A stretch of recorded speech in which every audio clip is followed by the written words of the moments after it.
Shalom Aleihim. Bapak Yahweh memberkati saudara sekalian. Pagi ini saya ingin menyampaikan satu materi yang saya beri tema Yitzhak yang diberi kelimpahan. Saudara mau nggak kalau diberi kelimpahan? Kelimpahan segalanya. Kelimpahan berkat, kelimpahan kasih, kelimpahan kesehatan, kelimpahan segala-galanya. Itu yang Tuhan mau, saudara. Namun saya akan ajak saudara untuk membaca terlebih dahulu di dalam kitab Bereshit pasal 26 atau Kejadian, pasal 26 ayat 12 sampai ayat 14. Saya akan bacakan, demikian bunyinya. Dan Yitzhak menabur di tanah itu. Dan dalam tahun itu juga dia memanen 100 kali lipat. Dan Yahweh memberkati dia. Dan orang itu menjadi kaya. Dan terus-menerus menjadi kaya. Sampai dia menjadi sangat kaya. Dan padanya ada ternak kawanan domba dan ternak kawanan lembu dan banyak pelayan. Dan orang-orang Filistin menjadi cemburu kepadanya. Sampai di sini pembacaan kitab suci kita. Nah, Bapak Ibu yang terkasih, kita melihat bagaimana Yitzhak menabur pada tahun itu juga hidupnya diberkati dengan sangat berkelimpahan. Bahkan di situ ada satu kalimat yang bagus ya. Dia menjadi kaya dan semakin bertambah kaya. Sekali lagi saya katakan, kalau saya bicara kaya, tidak harus masalah materi. Ya, sekali lagi tidak harus masalah materi. Semuanya. Seperti yang tadi saya katakan, kaya materi, kaya kesehatan, kaya kelimpahan, kasih, dan sebagainya. Nah, ini janji Tuhan, saudara, kepada Yitzhak. Dan dia sudah digenapi janji itu. Dan kita lihat bahwa Yitzhak ini berbeda dengan anak-anak Abraham yang lain. Yitzhak ini ibarat seperti 11-12, mirip sekali. Abraham pernah pergi ke Mesir dan mengatakan bahwa Sarai ini adalah adiknya. Yitzhak juga melakukan hal seperti itu. Pokoknya apa yang dilakukan oleh Abraham, Yitzhak ini mengalami, saudara. Saya dulu pernah menyampaikan, tetapi pagi ini yang ingin saya soroti bukan kemiripan antara Abraham dengan Yitzhak. Tetapi yang ingin saya soroti adalah masalah kenapa sih orang ini kok hidupnya berkelimpahan? Tetapi kita melihat contoh teladannya, yaitu Abraham. Nah, Bapak Ibu yang terkasih, saya akan ajak juga untuk membaca di dalam kitab Bereshit pasal 25 ayat 5 sampai 6. Ya. Apa sih yang membuatnya Yitzhak demikian berhasil? Nah, kita contoh, saudara. Kalau kita ingin hidupnya seperti Yitzhak, ya kita contoh. Kita nggak mungkin menggunakan modul yang lain. Kita harus mengikuti modulnya Abraham dan Yitzhak. Kita baca Bereshit atau Kejadian 25. Kejadian 25 ayat 5 sampai 6. Dan Abraham memberikan segala yang menjadi miliknya kepada Yitzhak. Tetapi kepada anak-anak para gundik yang dimiliki Abraham, Abraham telah memberikan beberapa pemberian selagi dia masih hidup dan dia menyuruh mereka pergi jauh dari Yitzhak, anak laki-lakinya, di sebelah timur ke negeri timur. Kalau saudara baca ayat ini, ada perbedaan yang menyolok, saudara. Nah, ini yang akan saya ungkap pagi ini. Di ayat 5 dikatakan, Abraham memberikan segala yang dimilikinya. Perhatikan kata segala. Segala itu berarti apa, saudara? Ya semuanya. Tapi coba saudara baca di ayat yang ke-6, ini saya sekedar menunjukkan fakta teks aslinya. Ya, saudara bisa baca yang di bawah itu huruf Latinnya, kalau yang di atas itu adalah huruf Ibraninya. Di ayat 6 dikatakan, tetapi kepada anak-anak para gundik yang dimiliki Abraham, berarti kan itu anaknya Abraham juga, bukan? Ya. Abraham telah memberikan beberapa pemberian. Artinya semua atau tidak? Tidak. Nah, ini yang membedakan, saudara. Nah, oleh karena itu, pagi ini saya ingin ajak saudara untuk melihat bagaimana kok sampai Yitzhak ini hidupnya sangat berkelimpahan. Nah, saya ingin mengajak saudara untuk membuang mindset yang salah. Ya. Karena saya katakan ada beberapa mindset yang keliru yang harus kita perbaiki, saudara-saudara. Pemahaman yang salah itu dikatakan bahwa orang kaya sulit masuk Syamayim. Ada ayatnya bukan? Ada, tetapi banyak orang yang salah menafsirkan. Sehingga main telan begitu saja. Sehingga ya sudahlah, nanti kalau saya kaya, saya nggak masuk Syamayim. Yang ngapain saya kaya? Betul nggak Bapak Ibu? Karena dia salah dalam pemahaman. Kalau saya, cara memahaminya bukan begitu. Kalau orang kaya sampai tidak masuk Syamayim, sebabnya apa? Nah itu yang harusnya kita pikir, saudara. Jangan kita main telan, orang kaya sulit masuk Syamayim. Ya udah kalau gitu nggak usah kaya. Logikanya seperti itu. Tetapi kalau kita membuat sebuah pertanyaan, kenapa sih kok Yesua mengatakan orang kaya itu sulit masuk Syamayim? Ada apa dengan orang kaya ini? Jadi jangan kita jerambah uyah kalau orang kaya itu sulit masuk Syamayim. Saya akan perbandingkan. Salomo bagaimana? Apakah Salomo itu orang miskin atau orang kaya? Kaya. Bahkan Salomo itu memiliki hikmat yang sangat luar biasa. Nyatanya Salomo masuk Syamayim atau tidak? Masuk, saudara.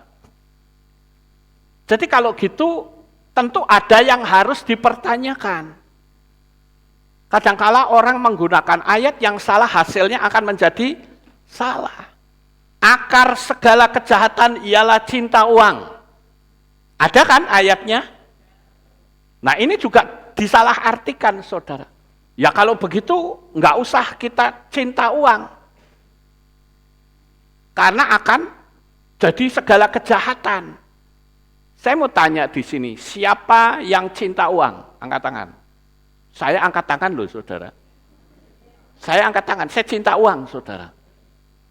Kalau saudara berkata, oh saya nggak cinta uang, buktikan. 1 bulan atau 1 tahun jangan pegang uang. Nangis, saudara. Betul nggak? Saudara akan rindu, ya Tuhan, kenapa kok saya nggak ada uang? Artinya saudara juga cinta uang. Harusnya kita pertanyakan, ayat ini arahnya kemana? Makanya saya sudah tunjukkan tuh penerangan ini. Siapa yang mau duit, siapa yang mau uang, nah itu ayatnya ada, saudara. Ini yang tadi saya katakan, akar segala kejahatan ialah cinta uang. Ini penerangannya sudah saya terangkan di situ. Ya, ini 9 bulan yang lalu, yang nonton sudah 7.200 lebih. Ya, Bapak Ibu. Jadi kalau ada satu ayat, misalnya akar segala kejahatan ialah cinta uang, jangan main sikat. Oh, kalau gitu berarti aku nggak boleh cinta uang. Lah kalau tidak boleh cinta uang, kok saudara pegang uang? Kan lucu, saudara. Betul nggak kalau saya pakai main logika sekarang? Betul kan? Jadi saya katakan, semua orang di dunia ini cinta uang. Kalau saudara oh saya tidak cinta uang, maaf Anda munafik. Karena faktanya saudara kesini juga butuh duit, bukan? Saudara beli pakaian juga butuh duit, bukan? Saudara makan juga butuh duit, bukan? Ada yang berkata begini, uang tidak bisa membeli cinta. Siapa bilang? Coba main cinta tanpa duit, bisa? Nggak akan bisa. Saudara pacaran tapi nggak pegang duit, nggak punya modal, ya langsung di get out, saudara. Uang tidak bisa membeli kesehatan, katanya. Tapi kalau saudara sakit tidak punya duit, saudara akan sengsara. Betul nggak? Nah ini saya harus luruskan ini, saudara. Karena segala sesuatu kalau penerangannya salah, hasilnya pun akan salah. Orang bilang, oh Pak Lukas berarti pengagung apa itu? Teologi kemakmuran. Saya bilang yes, karena saya ingin makmur hidup di dunia. Faktanya ketika orang ngomong seperti itu, saya sempat menggodain dia. Oh gitu ya, berarti kalau gitu ya saya keliru ya. Iya Pak, salah itu teologi kemakmuran. Oh iya, ya udah aku tak bertobat sekarang. Tolong ajari saya teologi kemiskinan. Langsung diem saudara. Ya enggak boleh begitu Pak. Lah terus saya disuruh gimana? Iya kan? Sekarang saya ambil contoh. Ya, ini saya tunjukkan tentang pemahaman yang salah akan mendatangkan kesulitan di dalam hidup saudara. Berhati-hatilah dalam mengolah kata, karena alam semesta itu serius, dia tidak mengenal bercanda. Makanya tadi saya katakan, kalau gitu tolong ajari saya teologi kemiskinan. Langsung diem. Artinya apa? Anda juga butuh kemakmuran. Gitu loh. Makanya cara menerangkan kitab suci itu jangan ngawur, saudara. Ada pemahaman yang salah yang ingin saya sampaikan kepada saudara. Kalau orang ingin rohani dan dekat dengan Tuhan, bersiap-siaplah untuk tidak berpikir tentang kekayaan. Ini pendapat yang salah, saudara. Kalau dikatakan ingin rohani dan dekat dengan Tuhan, bersiap-siap untuk tidak berpikir menjadi kaya, ya orang akan takut, saudara.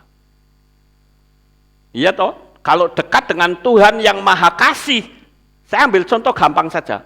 Kalau orang dekat dengan Tuhan yang Maha Kasih, logikanya kita akan memiliki kasih. Saudara main-main api, logikanya saudara bisa terbakar atau kena panas. Loh, saya ngomong benar apa tidak ini? Ya. Kita main logika sekarang. Jadi jangan main sikat begitu saja. Kalau dekat dengan Tuhan yang Maha Kasih, tetapi hasilnya itu menjadi kejam, berarti logikanya dekat dengan Tuhan atau tidak? Ya tidak, ya. Jadi kalau yang dulunya gampang dendam, yang dulunya gampang mukulin orang, begitu dekat dengan Tuhan, hidupnya penuh kasih sayang. Itu baru benar, saudara. Saya ingin mengajak saudara kita main logika. Jangan asal ngomong tetapi kita nggak paham, saudara. Kalau ingin dekat dengan Tuhan kok jadi miskin atau hidup pas-pasan, ya orang akan takut dekat dengan Tuhan. Kalau Tuhan itu Maha Kaya, seharusnya kita kaya atau tidak? Kaya, harusnya. Tapi faktanya kok tidak kaya, kenapa? Kesalahannya ada di mana? Pada diri sendiri, saudara. Berarti ada sesuatu yang salah, yang harus diperbaiki.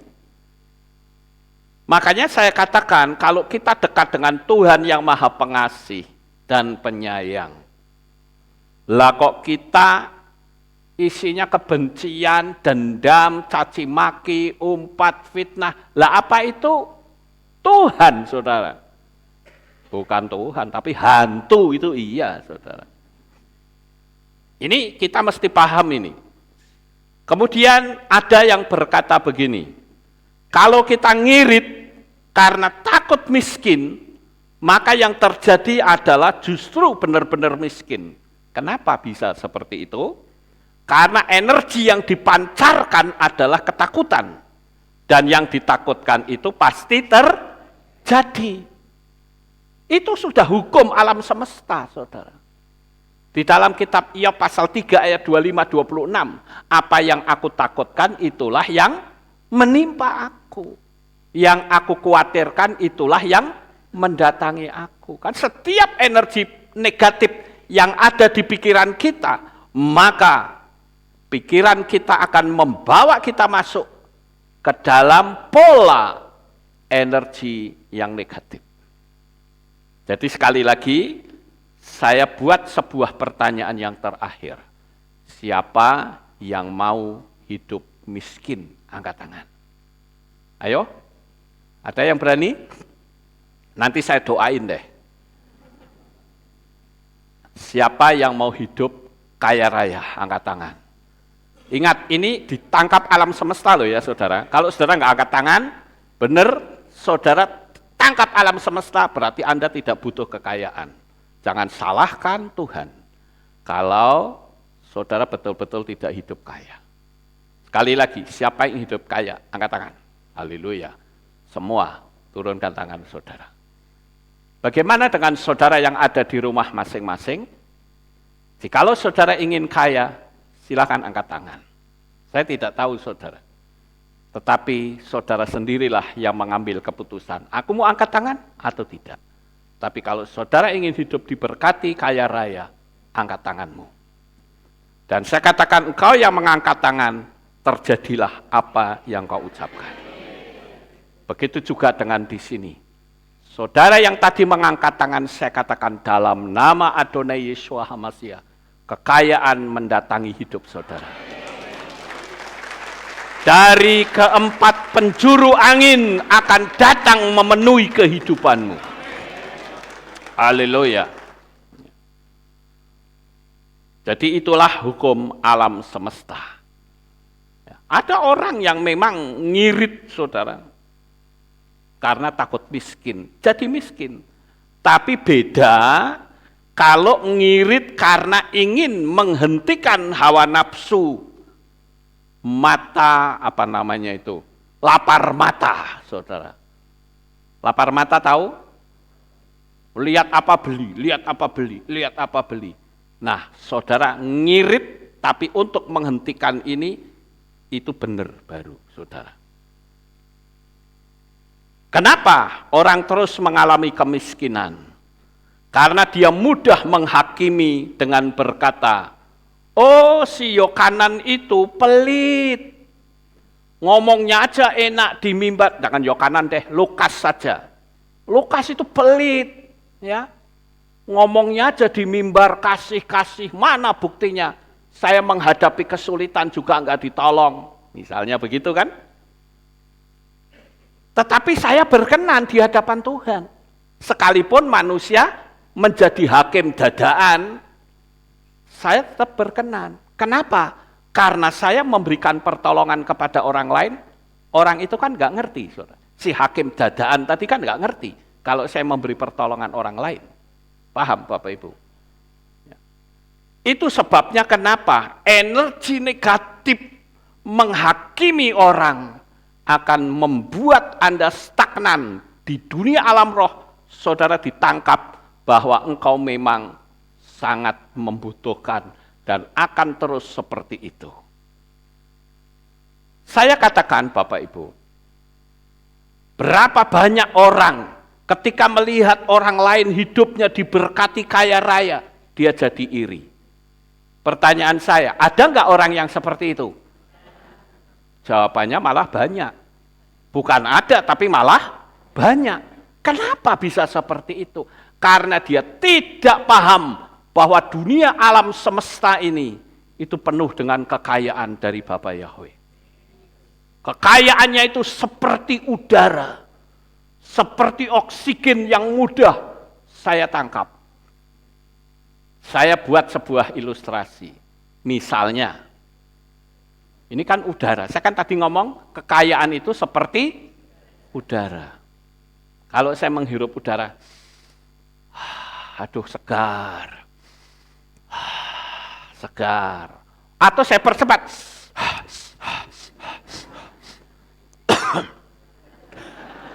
Tetapi, saudara kok iri sama saya, lucu nggak kira-kira?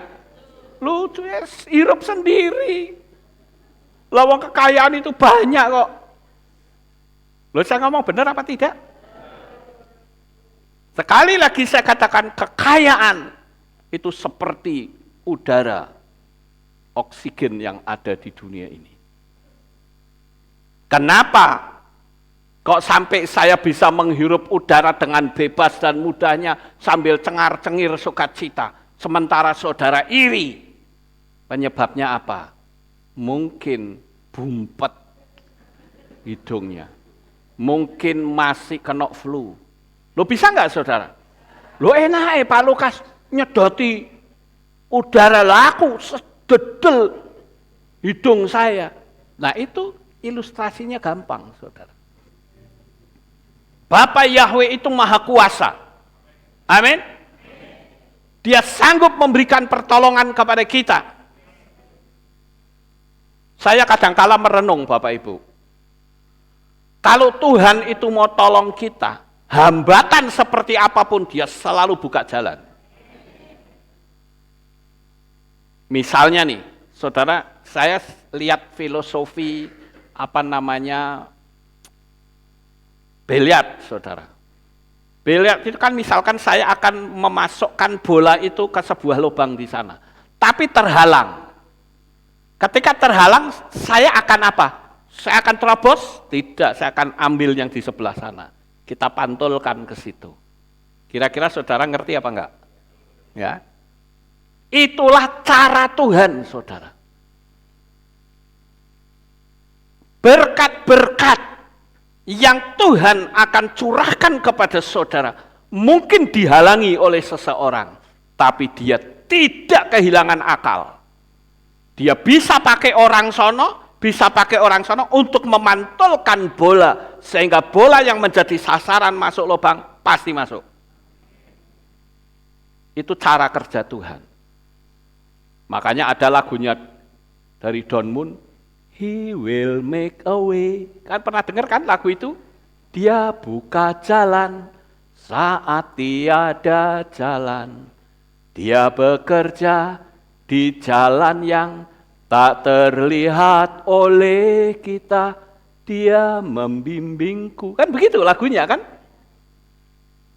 Kita tidak bisa melihat, tetapi Dia yang maha kuasa, Dia bisa lihat. Pokoknya sasaran, aku mau berkati Lukas. Caranya seperti apa? Itu caraku, engkau tidak bisa lihat. Tuhan juga sanggup memberkati saudara dengan caranya sendiri. Yang aneh-aneh itu saudara. Jadi ayolah kita belajar untuk menghapus apa yang keliru. Dan faktanya tadi saya tanya, saudara jawab dengan jujur. Bahwa saudara juga ingin kaya. Kaya semuanya. Ada orang yang bilang, oh itu kan kaya yang dimaksud tuh bukan kaya duit Pak. Oh ya? Terus kaya apa? Saya katakan kalau segala kekayaan, tadi kan Abraham memberikan pemberian itu semua. Ya kan? Kata call itu semua. Artinya apa? Apa yang Abraham miliki diberikan sepenuhnya.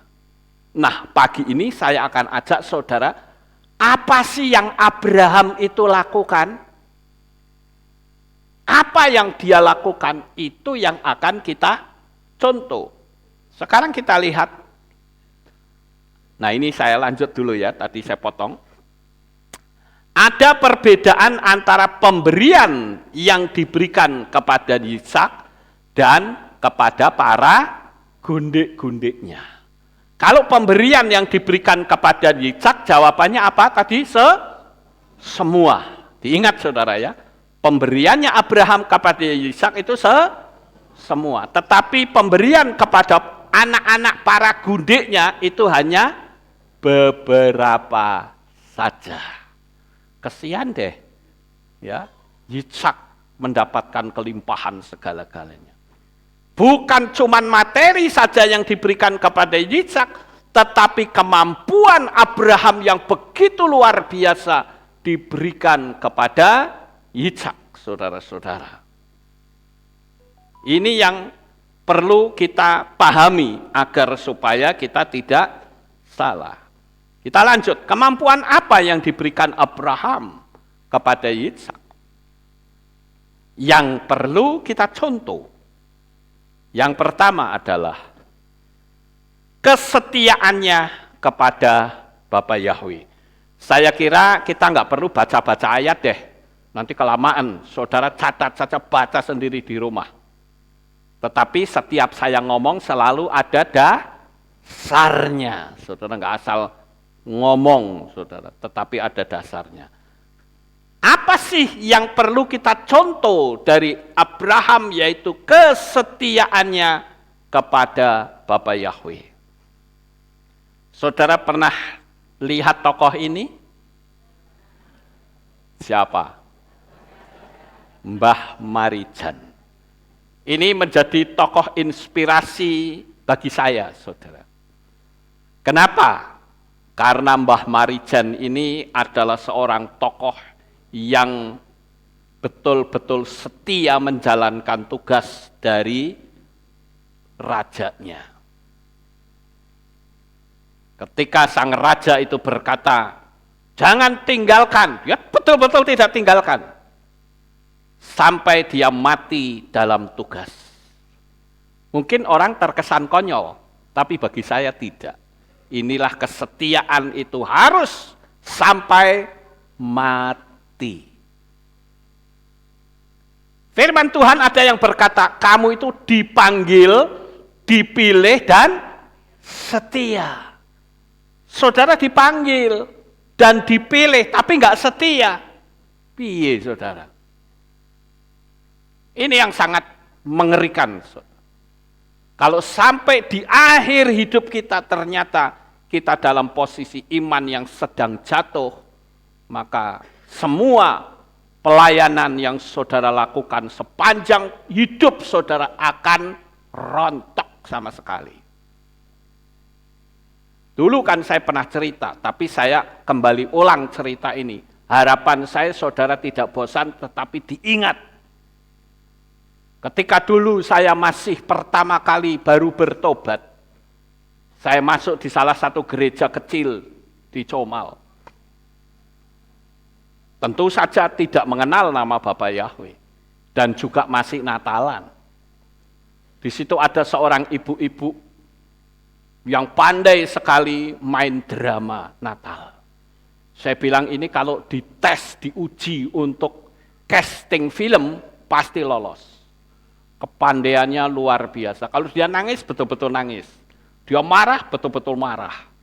Luar biasa menjiwainya. Kesetiaan ibadahnya tidak diragukan.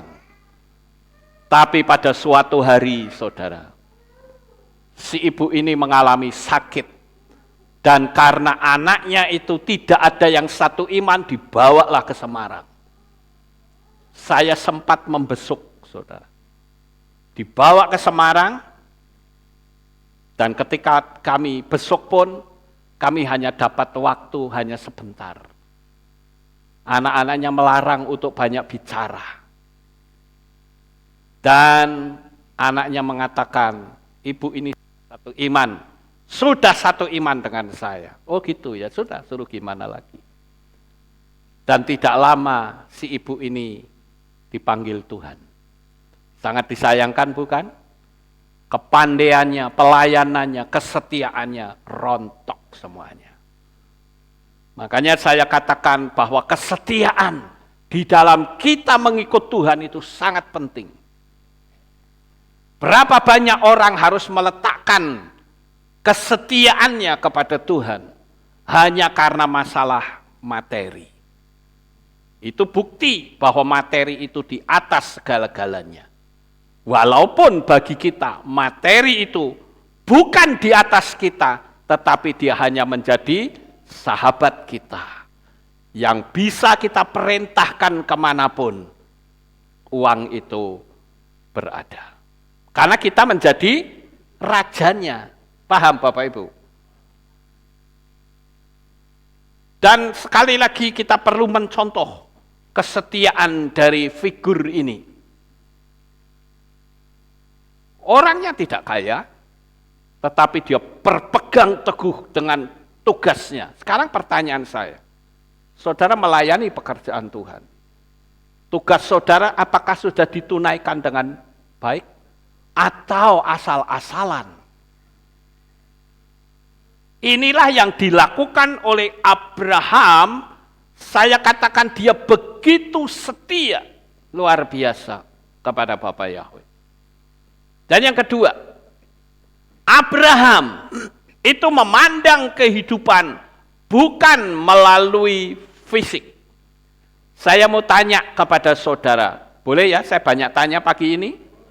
Boleh, tolong jawab kalau saudara bilang boleh. Ketika saudara ditawari, Pak, saya akan nawari engkau sebuah tempat yang besar. Saudara diperhadapkan dengan dua hal ini.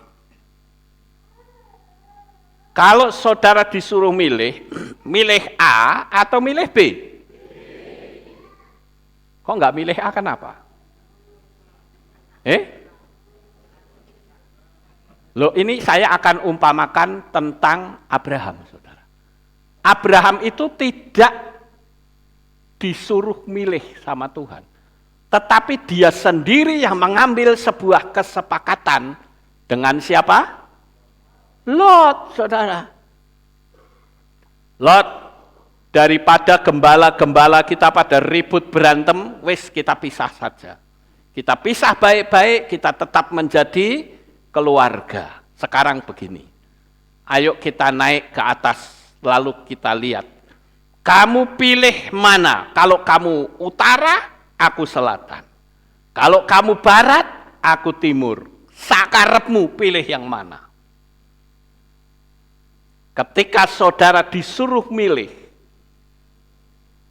Lot disuruh milih, Lot melihat, wah ada A, ada B. Kalau saudara baca di dalam kitab suci, apa yang dilihat Lot itu dikatakan seperti taman Yahweh. Dia pilih di B, saudara. Ya sudah, kalau Lot milih B, ya sudah, saya tak milih A saja, nggak apa-apa. Dan di akhir perjalanannya, siapa yang hidupnya diberkati? Abraham, saudara. Kenapa bisa seperti itu? Karena Abraham melihat bukan apa yang dilihat oleh mata, tetapi dia melihat dengan mata iman, dan dia melihat dengan mata visi dan impian. Ini yang membedakan antara Abraham dengan kita, saudara. Ya memang kalau saudara tanya sama saya, Pak Lukas mau pilih mana? A atau B? Saya pilih B. Saya jujur, saya pilih B. Cuman masalahnya kenapa kok akhir perjalanan hidupnya jadi berbeda? Lot yang milih B kok jadi amblek, Abraham yang pilih A justru jaya. Nah ini yang harus diperhatikan, saudara. Saya mau tanya, kalau saudara pilih yang B, salah atau tidak? Tidak. Tapi kalau saudara sudah milih B, tapi jalan hidupmu salah, maka di akhir hidupmu itulah yang akan terlihat. Jadi kita ini harus ngerti, saudara. Karena saya perhatikan banyak sekali para pendeta yang anti dengan kemakmuran. Ada seorang pendeta si engkong-engkong bilang, wah apa itu gini, waduh kata-katanya kuasarnya enggak karu-karuan. Saudara tahu maksud saya? Si engkong itu? Tahu ya sudah. Ya. Tapi kok dia hidupnya kaya? Kalau ngomong seperti itu hidupnya miskin, saya angkat jempol. Lawang hidupnya kaya. Jajal diambil kekayaannya, lah nangis. Betul nggak Bapak Ibu? Kita lihat aja kejujuran, saudara. Jangan khotbah teriak-teriak sampai naik dewe, tetapi kalau dipikir secara logika nggak masuk akal. Jadi pilihannya pasti akan B, tapi jalan hidupnya juga harus berkenan di hadapan Tuhan. Sekarang yang ketiga. Di dalam Yesaya pasal 46 ayat 4, Bapa Yahweh menggendong kita saat ada dalam bahaya. Kenapa kita harus takut? Apa yang kita takutkan? Kalau kita meyakini bahwa Bapa Yahweh ada bersama dengan kita. Ada sebuah cerita yang cukup menarik, saudara. Saudara lihat yang kiri ya, gambar yang kiri. Ada seorang pemuda yang berjalan, bukan seorang pemuda tapi anak remaja, ya, berjalan bersama dengan Tuhan Yesua. Begitu dia jalan, dia lihat ke belakang, wah itu telapak kakinya nampak 2 pasang. Mungkin saudara berkata, loh itu kok main 1 totok? Ya ini kan ilustrasi, saudara. Jadi waktu berjalan, pemuda itu lihat ke belakang, wah ada 2 pasang kaki. Artinya ada telapak kakinya Yesua dan telapak kakinya remaja itu. Tetapi ketika malam hari, ketika kondisi mulai gelap, dan kondisi yang berbahaya, pemuda ini ketakutan dan berkata, Tuhan di manakah engkau? Kenapa sekarang aku lihat ke belakang kok kakinya cuma sepasang saja? Engkau ada di mana? Pemuda ini, remaja ini agak marah, saudara. Lalu Yesua berkata, aku bersamamu, anakku. Loh apa faktanya cuma sepasang saja? Lalu Yesua berkata, betul. Yang sepasang itu bukan kakimu, itu kakiku. Lah terus aku di mana? Engkau aku gendong. Engkau ada tetap dalam pelukanku. Jadi enggak usah takut anakku. Jalan terus bersama aku. Selama ada bersamaku, engkau akan tetap aman. Bapak Ibu saudaraku yang terkasih. Ini yang saya katakan kita sebagai anak-anak Bapa Yahweh itu memandang segala sesuatu. Pandanglah dari sisi yang positif. Pandanglah dari sisi yang dahsyat, saudara. Karena apa yang engkau pandang, itulah yang pasti terjadi. Apa yang kau pandang, pastilah terjadi. Yang amin cuma sedikit. Ya, artinya saudara masih meragukan benar apa ora, ya kan? Apa yang kau pandang, pasti terjadi. Kalau kau sering memandang penderitaan, penderitaanlah yang terjadi. Mau bukti? Saudara yang punya laptop, pasang itu gambar orang yang sedang nangis. Kau akan berhadapan banyak sekali penderitaan. Tapi coba kalau saudara pasang di desktop orang yang sedang mengucap syukur. Setiap kali saudara lihat seperti itu, saudara lihat seperti itu. Apa yang kau lihat pasti terjadi. Saya katakan demikian karena saya ngerti cara kerjanya alam supranatural. Ya. Yang berikutnya, yang ketiga. Abraham itu mendirikan mezbah, saudara. Dan bahkan Abraham mendirikan mezbah itu 4 kali. Itu ada ayat-ayatnya. Yang pertama, Abraham membuat mezbah di dekat Sikem. Sikem itu berarti bahu atau shoulder. Abraham tidak lagi memakai sistem dunia, tetapi mengambil keputusan untuk menaruh segala beban hidupnya di atas bahunya Tuhan. Jadi kita di poin yang pertama, di misbah yang pertama ini diberikan pemahaman untuk kita mengandalkan seutuhnya seluruh persoalan, seluruh beban berat tantangan hidup di bahunya Bapa Yahweh.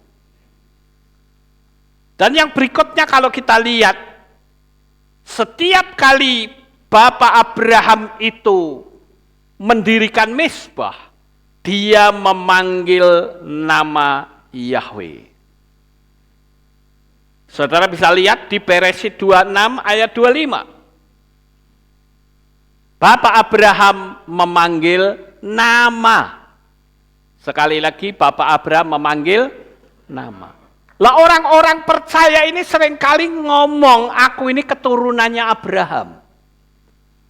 Saya bacakan di dalam kitab Romim atau Roma 4 ayat 13.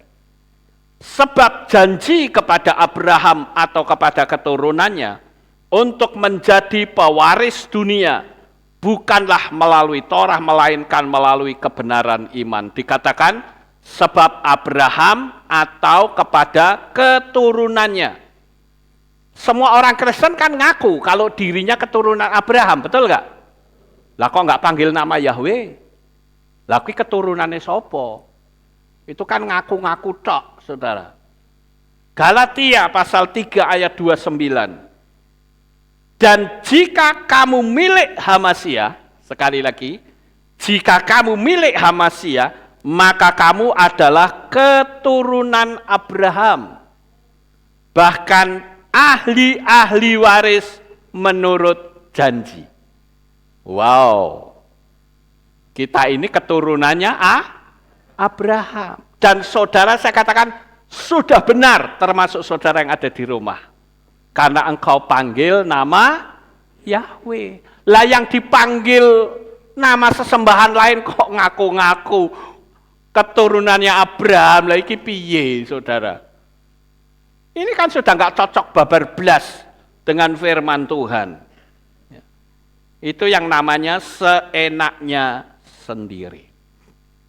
Yang kedua sekarang, Bapak Abraham mendirikan dekat Betel. Dan kembali memanggil nama Yahweh. Selalu begitu saudara.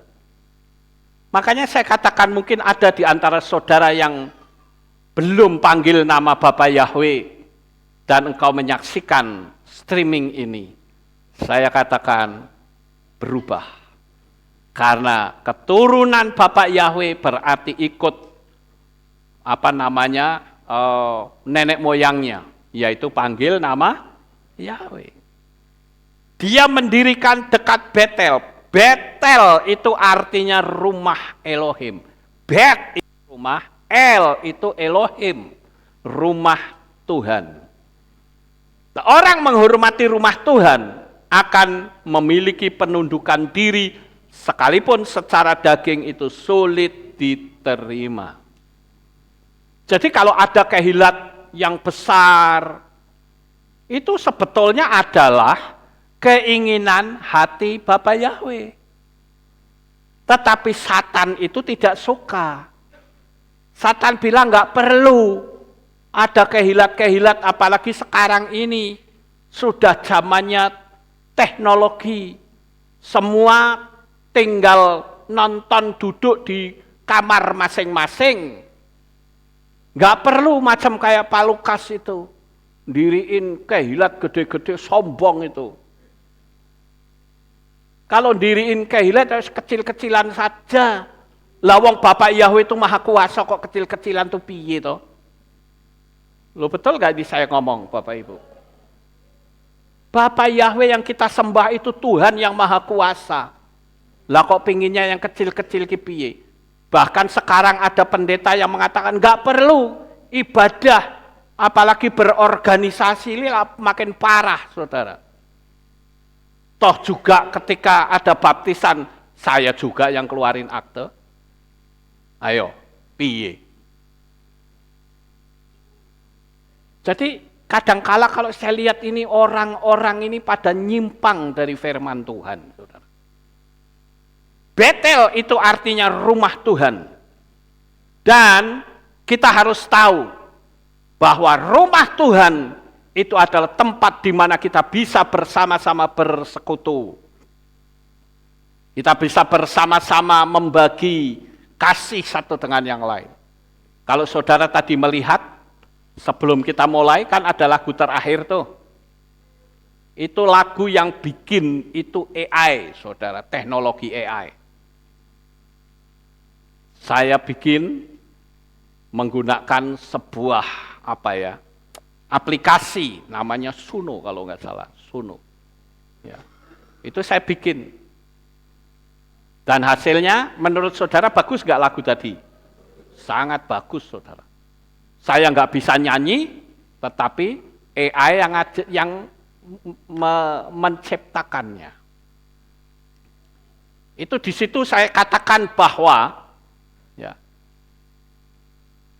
kehilat itu adalah tempat untuk berkumpul, kehilat mercusuar. Ya, supaya kita bisa menjadi cahaya di tengah kegelapan malam. Itu teksnya pun saya minta tolong sama AI, saudara. Tolong bikinin teks yang intinya seperti ini. Crut, hanya 1 detik muncul, saudara. Kata-katanya juga indah. Ini kan luar biasa. Jadi orang menghormati Tuhan untuk bisa bersama-sama bersekutu seperti ini. Jangan mengatakan, oh enggak perlu, yes, gitu tak umumkan saja. Mulai besok tidak ada lagi ibadah di sini. Kita bubar semuanya. Yang keplok-keplok siapa? Nah, itu dia. Yang tepuk tangan itu si Satan. Dan Satan itu menyusup luar biasa. Ya. Saya punya Satanic Bible, saudara. Sekali waktu saya akan tunjukkan. Beberapa waktu yang lalu saya sudah tunjukkan, tapi saya belum tayangkan. Ya. Di Satanic Bible itu ditulis bahwa orang mau panggil saya apapun, itu bebas. Mau dipanggil genderuwo ya boleh, panggil kuntilanak boleh, kuntil embah boleh, kuntil bapak boleh, silahkan. Mau panggil apa saja boleh. Itu kan kalimatnya kan sama yang diucapkan oleh banyak orang. Oh Tuhan itu mau dipanggil Yahweh boleh, panggil Syi'ab boleh, panggil ini boleh. Itu kalau ngutip dari kitab Satanic Bible, saudara. Lah apa kita harus ikut seperti itu? Kalau saya tidak mau. Saya akan ikuti apa yang kitab suci tulis. Itu adalah yang kedua. Sekarang yang ketiga. Bapak Abraham mendirikan mezbah dekat Hebron. Hebron itu artinya damai sejahtera. Damai sejahtera itu menjadi prioritas dalam kehidupan Abraham. Sehingga hidupnya nyaman, tidak bersungut-sungut, sehingga aura kehidupannya menjadi berkat bagi banyak orang. Sebetulnya orang yang ingin kaya itu apa sih yang dicari, saudara? Damai sejahtera. Mau pergi ke pegunungan, sewa villa, enak. Karena berkelimpahan. Nah kalau enggak, saudara mau sewa villa, enggak punya duit. Mau makan enak, enggak punya duit. Enggak sejahtera, saudara. Kesejahteraan itu adalah yang paling dicari.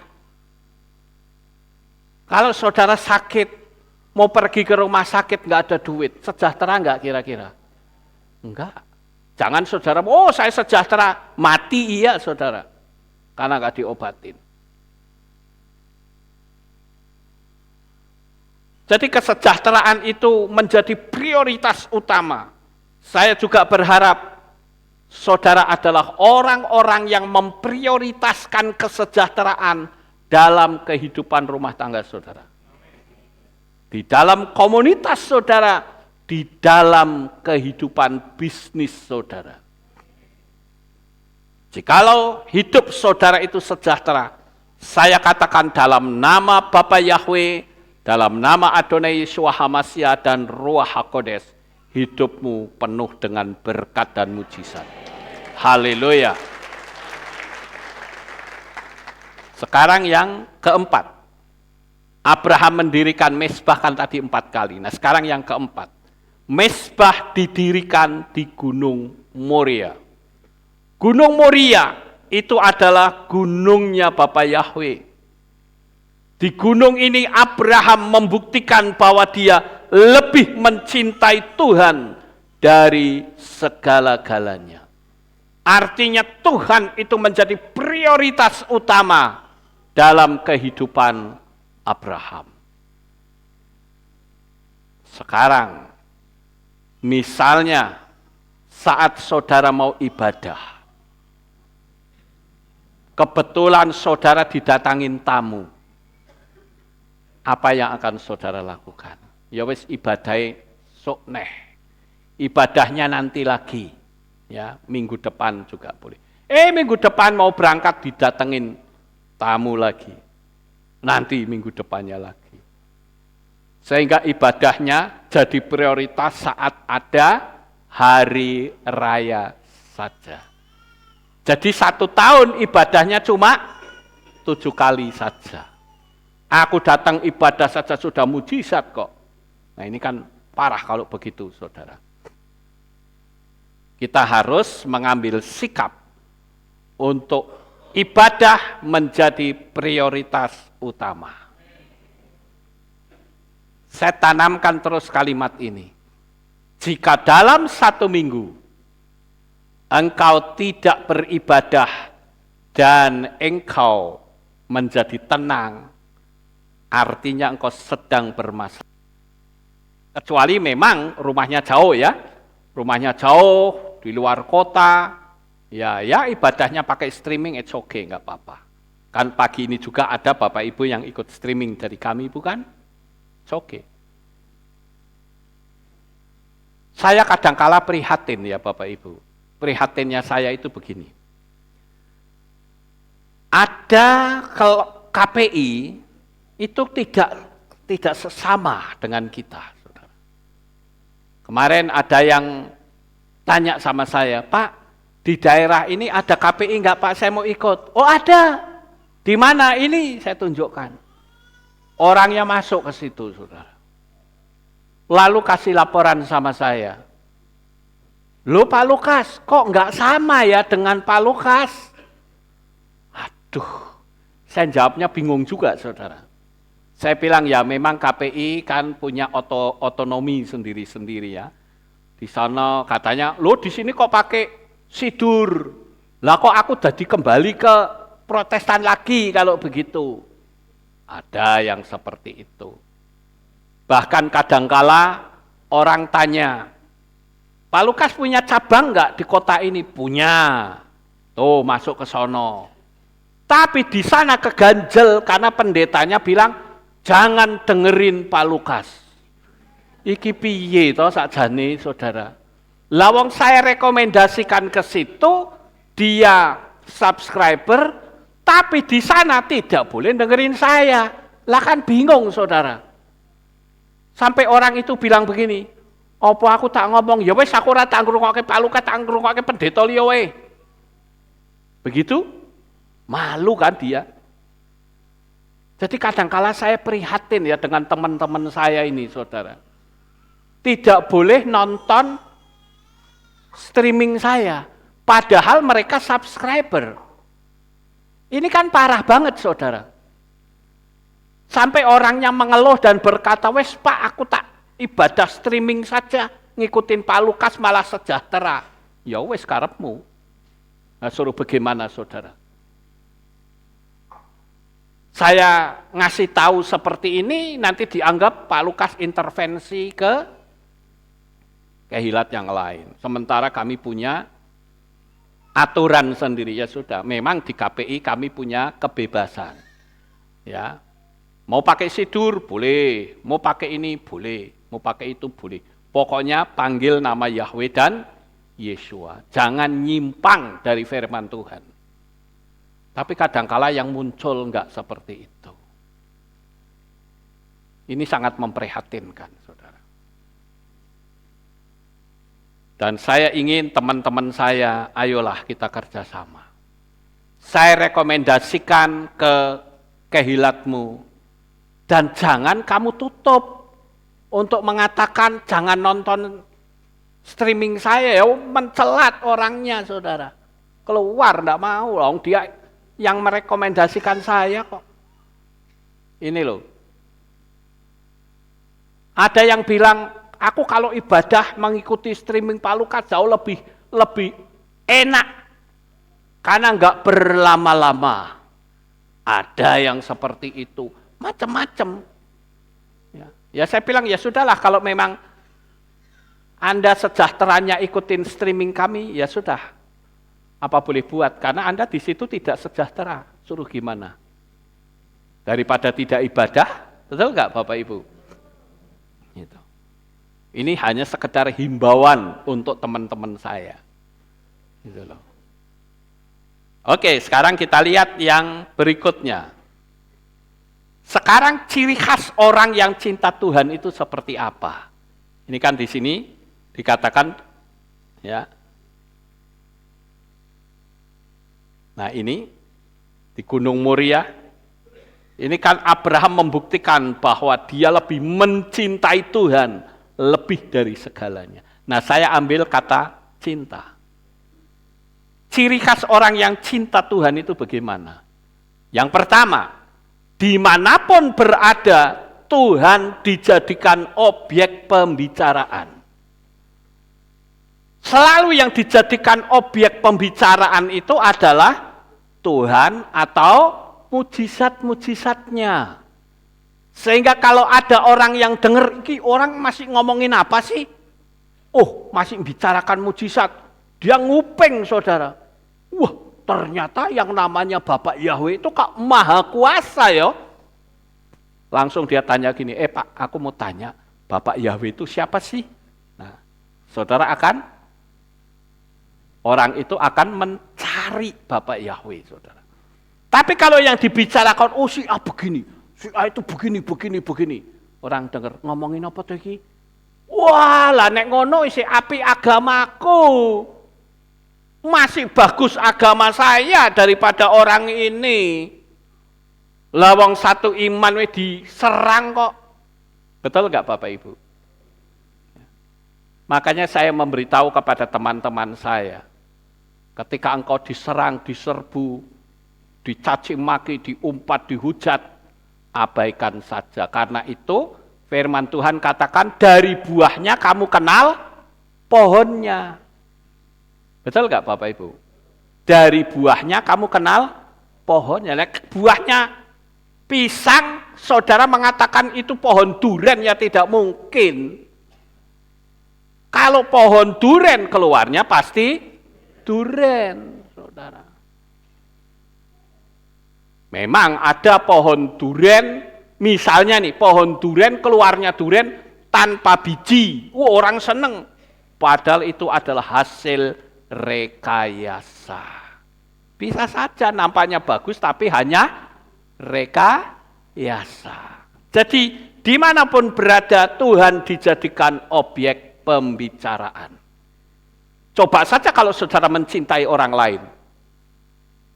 Kadangkala kita nggak tanya juga, orangnya cerita sendiri. Dalam hati kita bilang, aku rata kok.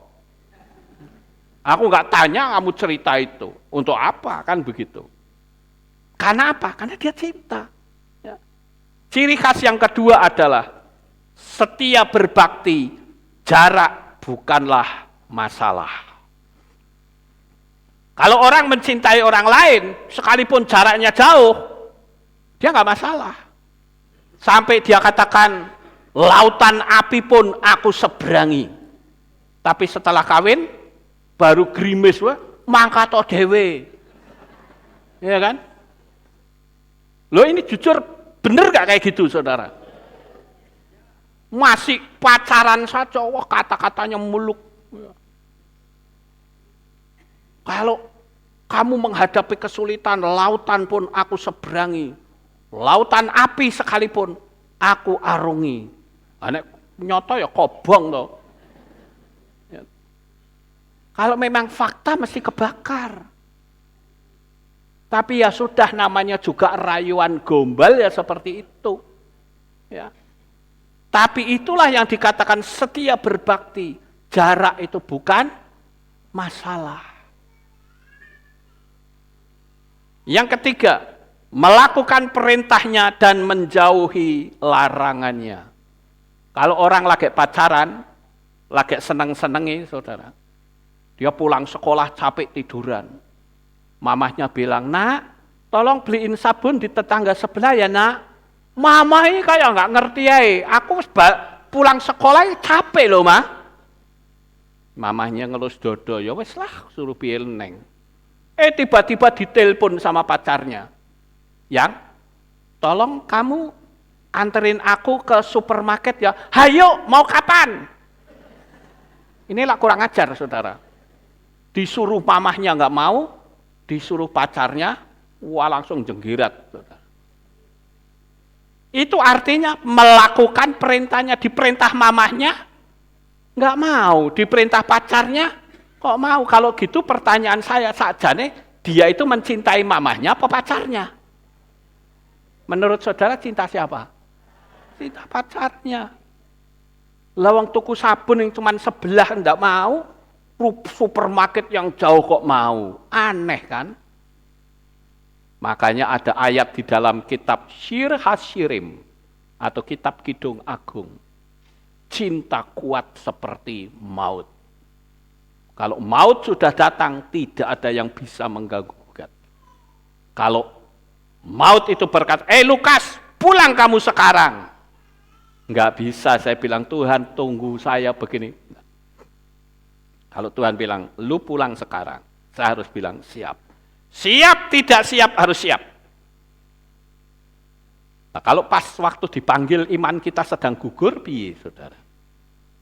Begitu kita buka mata di alam kekal, api menjilat-jilat. Piye, ya?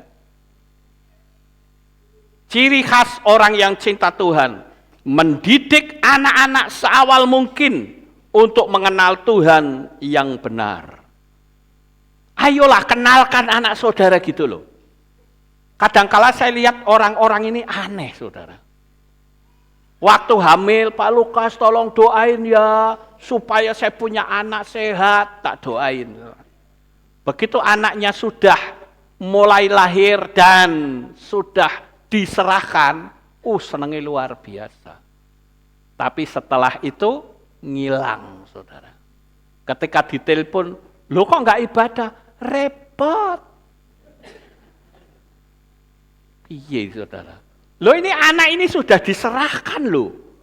Kalau sudah diserahkan itu logikanya adalah milik Tuhan. Lawang diminta untuk ibadah kok ditekeli dewe. Ini kan salah saudara. Didik anak-anak saudara sedini mungkin. Amen. Jangan juga saudara punya prinsip begini. Wah, anakku tak bebas nanti kalau sudah gede lah ngerti dewe. Tidak. Enggak bisa seperti itu. Justru dari kecil saudara didik, dia akan menjadi orang yang setia. Saudara tahu paham komunis? Paham komunis berkata begini, berikan anakmu kepadaku sehari 3 jam saja. Setelah itu kau bawa. Nanti besar, ideologi kami masuk ke anak itu. Cukup hanya 3 jam saja. Itu ideologinya komunis, saudara. Makanya hati-hati. Justru ketika ini kan di sini kan ada ibadah anak. Kenapa sih kok nggak mau dibawa? Bawalah, saudara. Supaya mereka itu punya ideologi yang jernih. Apalagi tentang firman Tuhan. Sekarang yang berikutnya, yang kelima. Tidak mengandalkan manusia kecuali hanya kepada Tuhan saja. Ayo andalkan Tuhan, saudara. Engkau sekali-kali tidak akan pernah dikecewakan ketika engkau mengandalkan Tuhan. Saya katakan, saya sebagai gembala di tempat ini, saya ingin sekali waktu kelak ketika sangkakala berbunyi, kita akan menyongsong Tuhan di awan-awan yang permai. Begitu juga dengan saudara yang setia mengikuti streaming. Doa kami. Saya selalu berdoanya apa saudara? Bapa, berkati umat-umat-Mu. Baik yang ada di Kehilat Aleptau, maupun para subscriber yang setia mengikuti kami, berkatilah mereka. Beri kekuatan, kesehatan, damai, sejahtera, sukacita, dan sebagainya. Saya ingin sekali waktu kelak ketika trompet sangkakala berbunyi, kami akan menyongsong Engkau di awan-awan yang permai. Itu doa saya tiap hari, saudara. Saya terus ulang-ulang itu, karena saya tahu Bapa Yahweh ingin supaya iman seseorang itu terus naik, terus naik, terus naik. Dan sekali lagi saya katakan, bersiap-siaplah. Bapa Yahweh siap memberkati saudara dengan caranya yang luar biasa. Jadi ada masalah apapun, andalkanlah Bapa Yahweh, bukan kepada manusia.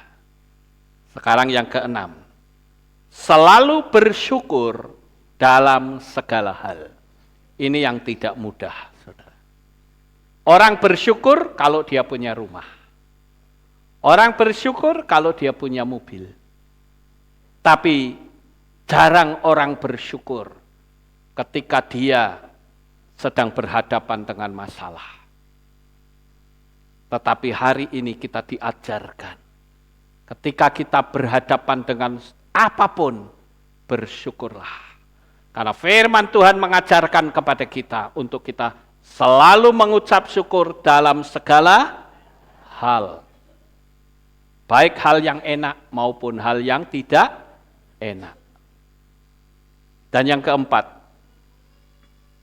seorang yang mencintai Tuhan dan kita mau belajar seperti Bapak Abraham adalah dia menjadi seorang pendoa syafaat. Menjadi juru syafaat atau intercession. Bayangkan saudara, saya merenungkan, ini renungan saya loh ya. Renungan saya itu berarti tafsiran saya. Bapak Abraham kan waktu itu mendoakan kota Sodom. Saat itu Abraham berkata begini, Tuhan, bagaimana seandainya ada 50 orang percaya di situ, apakah engkau akan memusnahkan Sodom? Tuhan bilang tidak. Aku tidak akan membinasakan kota ini kalau ada 50 orang. Waduh, ini Abraham ini hatinya empot-empotan juga saudara. Ya sekarang begini, kalau 40 bagaimana Tuhan? Aku tidak akan memusnahkannya. Sampai akhirnya turun-turun jadi berapa saudara? Hanya sampai 10. Bagaimana kalau ada 10 orang Tuhan? Tuhan bilang, untuk 10 orang aku tidak akan memusnahkan Sodom. Nah sekarang penafsiran saya. Seandainya Bapak Abraham itu tidak berhenti di angka 10. Dan Bapak Abraham berkata, bagaimana kalau ada 1 orang saja, apakah engkau akan memusnahkan? Saya yakin Tuhan pun akan berkata, tidak untuk 1 orang. Itu tafsiran saya, saudara. Kenapa? Karena Bapak Abraham itu sangat mengasihi manusia. Dan saya beritahu kepada Bapak Ibu yang ada di tempat ini, maupun saudara yang mengikuti streaming kami. Bapak Yahweh Tuhan Sang Pencipta alam jagat raya ini mencintai saudara sangat dalam. Haleluya. Bahkan, ya boleh beri tepuk tangan, puji Tuhan. Bahkan ada ayat firman Tuhan bahwa nama kita itu diukir di tangannya, saudara. Itu luar biasa loh. Coba, di sini saja enggak ada kan? Suami istri yang mengukir nama istrinya di tangan. Ayo, tunjukkan ada enggak? Enggak ada. Termasuk saya. Nggak ada yang nulis nama istrinya di tangan. Tapi Tuhan menulis nama dan hidupmu di tangannya. Bahkan Tuhan katakan yang lebih dahsyat lagi, kita itu dijadikan biji matanya. Wow, itu luar biasa, saudara. Biji mata itu bicara bahwa tidak ada seorang pun yang bisa menjamahmu. Ayo kita buktikan, saudara di sini suami istri atau yang pacaran saling mencintai, bukan? Kadang orang, sayang, boleh nggak aku pegang rambutmu? Boleh nggak? Boleh. Boleh nggak aku pegang tanganmu? Boleh. Boleh nggak aku pegang matamu? Nggak mungkin orang, boleh, nih, tekelen, kan nggak mungkin begitu. Itu artinya, saudara, kita itu sangat istimewa di mata Bapa Yahweh. Jadi tetaplah berpegang kepada kasih-Nya yang begitu dalam. Dia serius menyelamatkan saudara. Dan saya katakan, jangan takut, jangan gentar. Bapa Yahweh selalu beserta hidup saudara. Dan percayalah, Tuhan punya rencana untuk masa depanmu. Bukan rancangan yang buruk, tetapi rancangan damai sejahtera, sukacita, hidup yang diberkati seperti Bapak Abraham, karena saudara adalah keturunan Bapak Abraham. Sukses besar untuk saudara. Bapak Yahweh memberkati. Haleluya. Kita tunduk kepala dan kita akan berdoa.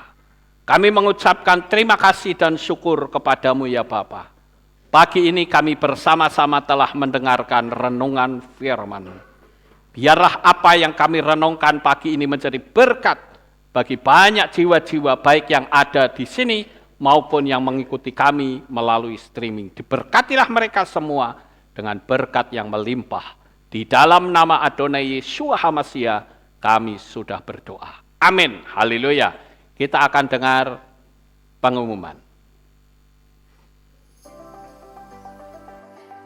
Shalom, berjumpa kembali dalam Aleph Tau Update News. Berikut kami sampaikan pengumuman minggu ini.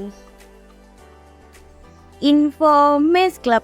Hadirlah ibadah Men's Club pada hari Selasa 4 Juni 2024 pukul 6 sore di Kehillat. Info Hari Raya. Hadirilah Hari Raya yang telah ditetapkan oleh Bapa Yahweh, Hari Raya Shavuot, pada hari Rabu 12 Juni 2024 pukul 6 sore di Kehillat, dengan tema Hidup dalam Torah Yahweh. Dalam rangka perayaan Shavuot akan diadakan donor darah pada hari Minggu 9 Juni 2024 pukul 9 pagi di Kehillat Aleph Tau. Mari dukung dalam doa anak-anak SD, SMP, dan SMA, juga SMK yang akan menghadapi ujian kenaikan kelas mulai pada hari Senin 3 Juni 2024. Amsal 9 ayat 11 berkata, "Sebab olehku hari-harimu akan diperbanyak, dan tahun-tahun hidupmu akan ditambah." Yom Huledet Sameach bagi Bapak Ibu Saudara yang berulang tahun di bulan ini. Biarlah berkat, damai sejahtera, sukacita melingkupi saudara. Demikian pengumuman minggu ini. Sampai jumpa di Aleph Tau Update News selanjutnya. Bapak Yahweh memberkati. Itulah pengumumannya.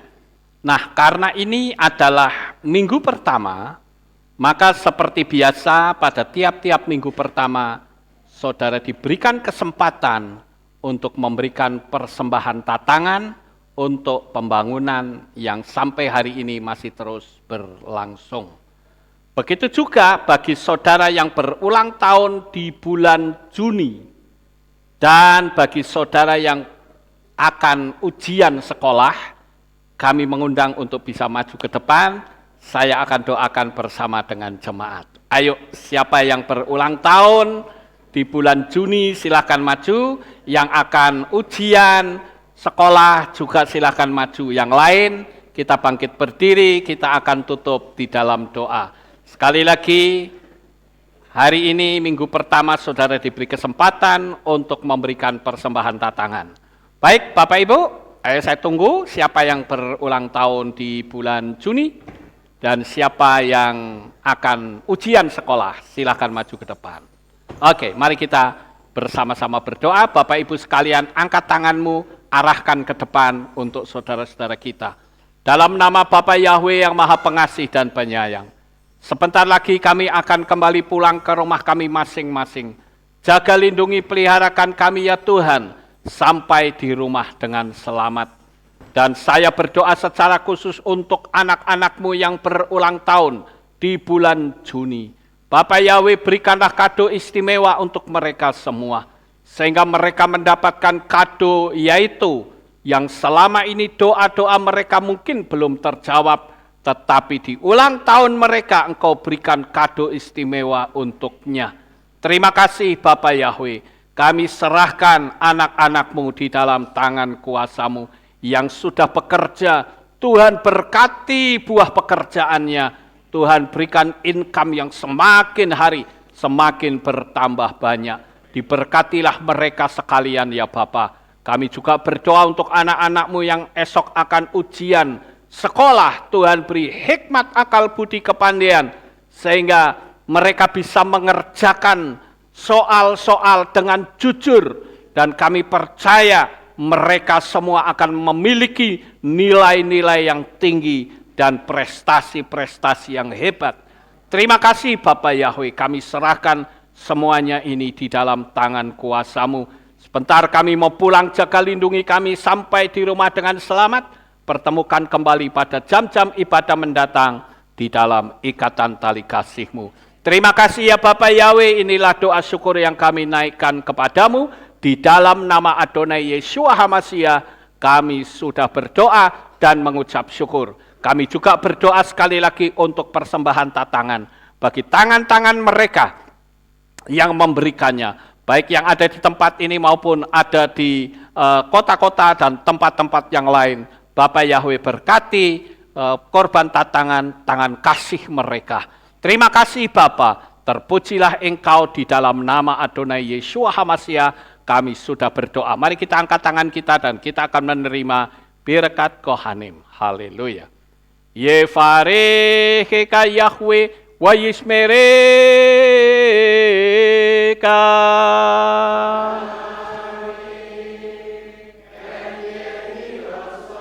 Yair Yahweh panau eleka wihuneka.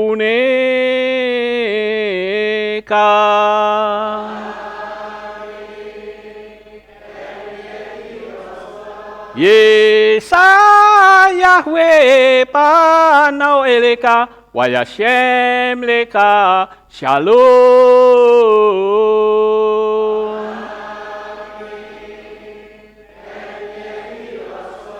Baruk ata bair ufaruk ata besare. Engkau akan diberkati di kota dan kau akan diberkati di ladang. Baruk peripit nih kau friat matka ufri fahem teka syekar ala peka wa esteroconeka. Diberkatilah buah kandunganmu, diberkati hasil bumimu, diberkati hasil ternakmu, anak-anak lembumu dan anak-anak dombamu. Baruk tanah kau misyarteka, diberkatilah bakulmu dan tempat adonanmu.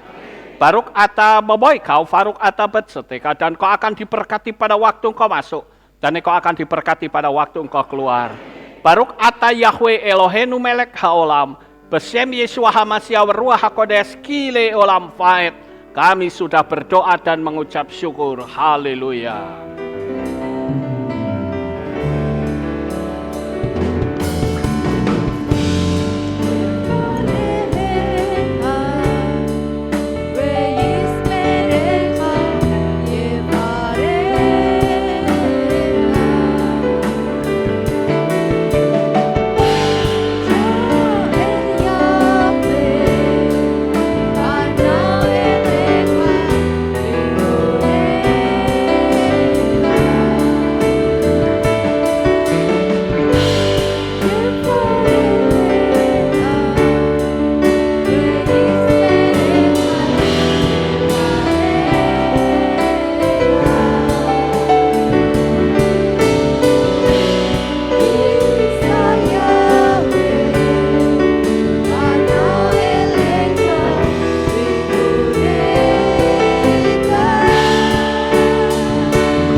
Yang Maha Kuasa. Terima kasih atas kehadiran Bapak Ibu Saudara sekalian dalam ibadah bersama kami di Kehilat Alef Tau Magelang. Doa saya Bapa Yahweh memberkati dengan kesehatan yang sempurna, damai sejahtera dan berkat materi yang semakin melimpah. Kami menunggu kembali kehadiran Bapak Ibu Saudara sekalian pada jam yang tersedia. Hari Sabat jam 5 pagi, hari Minggu jam 6 pagi, hari Rabu jam 6 sore. Siap sedialah sebagai mempelai Hamasiah untuk menyambut kehadiran mempelai pria kita yaitu Adonai Yeshua Hamasiah di awan-awan yang permai. Amen lehitraot. Shalom, sampai jumpa kembali.